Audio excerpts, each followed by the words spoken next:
A few weeks after last year's SOPHE National Conference, the Environmental Health Community of Practice held a meeting, and we decided that we wanted to complete a study to bring more attention to the issue of climate change.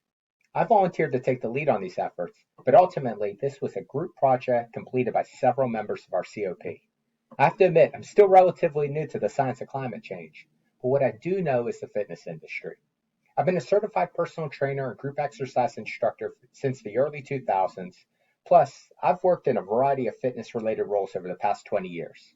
Knowing this, I thought it'd be interesting to see how climate change may impact outdoor exercise enthusiasts like myself 20 years from now when I'm hoping to start my plans for retirement.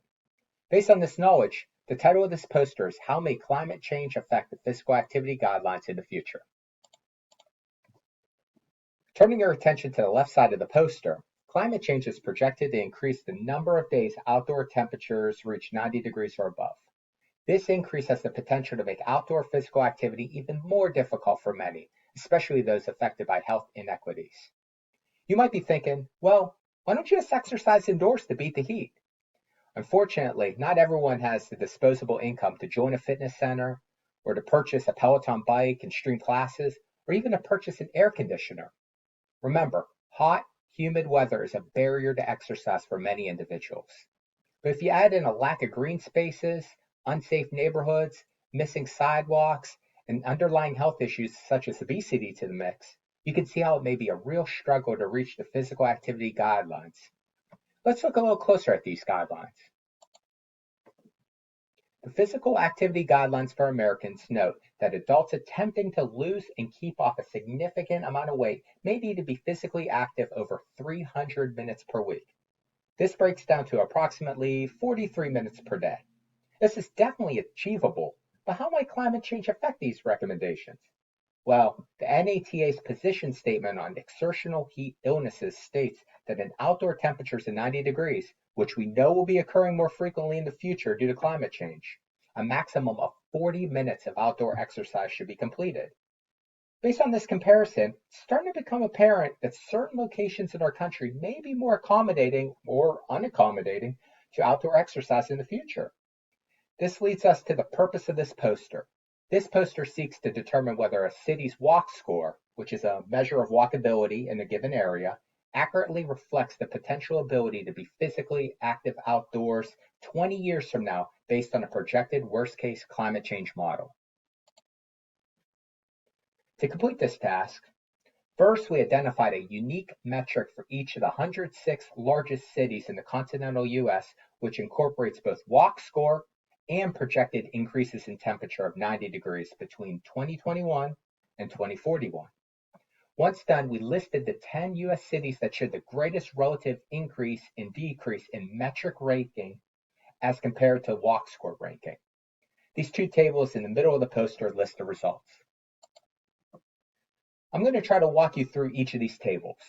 Let's start with table 1. For the unfamiliar, walk score is a proprietary calculation expressed as a number between 0 and 100 that measures the walkability of a location. So the higher the number, the better. Next, we'll obviously want to see the lowest increase possible in the number of days the temperature will be 90 degrees or above. But remember, this is inevitably going to happen due to climate change. So if you divide a city's walk score by this difference in increase, you come up with our unique metric for this study. In a nutshell, we want to see a high numerator and low denominator. So the higher the metric, the better. Interpreting this table, the first general observation we see is that those cities with a higher metric are generally located in upper two-thirds of the West Coast or in the far upper regions of the Northeast. So questions you might ask are, could these cities become the new urban destinations for outdoor exercise enthusiasts? Or would this large influx of new people to the areas denoted in this table further exacerbate income inequalities? It's worth asking. So the other general observation for table 1, those cities with a lower metric are generally located in North Carolina or in proximity to North Carolina. And as I live in North Carolina, that's very, very bad. So it makes you wonder, could these cities become outdoor exercise deserts during the hot summer months? And also, are more interconnected greenways the answer to this problem? Now for table 2. We did the same calculations here as we did in table 1, only this time we compared general rankings.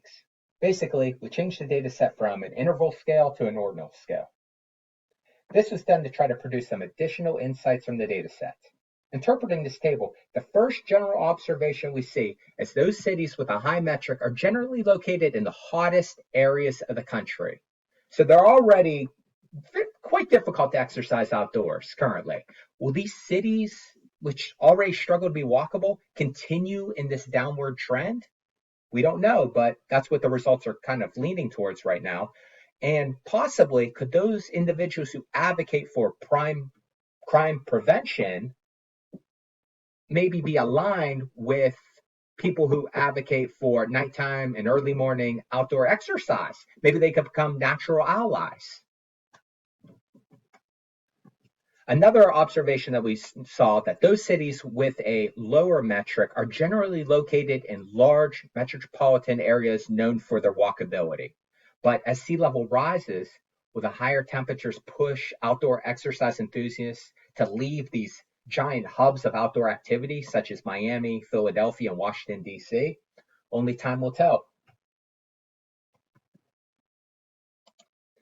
In conclusion, certain factors make the achievement of the physical activity guidelines more obtainable in hot environments, such as exercising in the early morning on very hot and humid days when it's cooler. But as we saw in this study, this may be easier said than done 20 years from now in certain areas of the country due to the ill effects of climate change. Yes, some socially and economically disadvantaged communities may not encounter increased barriers to outdoor physical activity, but unfortunately, they still may face additional health inequities due to climate change. Thank you.